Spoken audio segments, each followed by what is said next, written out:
మాజీ army chief Naravane రాసిన పుస్తకంలోని కొన్ని అంశాలని రీసెంట్గా పార్లమెంట్లో రాహుల్ గాంధీ ప్రస్తావించారు. దీని మీద భారతీయ జనతా పార్టీ చాలా అభ్యంతరాలు వ్యక్తం చేస్తోంది. ముఖ్యంగా ఆ బుక్ ఇంకా ప్రచురితం కాలేదు. ప్రచురితం కాని అంశాలని ప్రస్తావించడం, అందులోనూ పార్లమెంట్లో ప్రస్తావించడం అనేది సరైన విషయం కాదు. సో రాహుల్పై పైరసీ కేసు పడే అవకాశం ఉంది అనే ప్రచారం జరుగుతోంది. ఏమంటారు?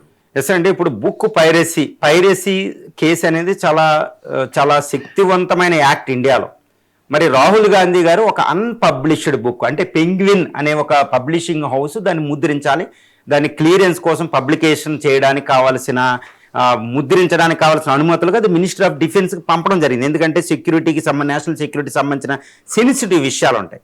కానీ ఇదే సమయంలో ఆ బుక్ రాహుల్ గాంధీ గారి చేతిలో పార్లమెంట్లో దొరికింది. పార్లమెంట్ దాన్ని ఆయన ఉపదేశించాడు.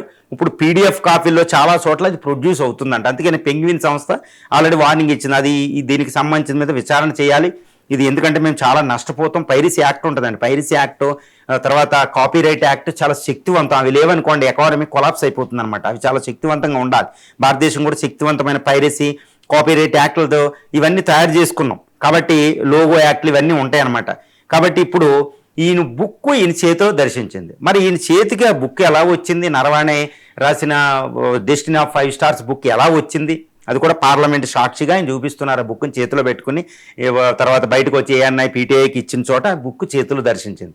అసలు ఆ బుక్ అలా రాకూడదు బయటికి, ఎందుకంటే పైరసీ యాక్ట్కి అది విరుద్ధం.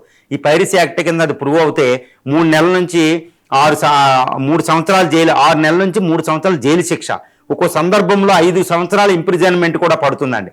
కానీ మళ్ళీ ఫైన్ కూడా ఉంటుంది 1,50,000 దాకా.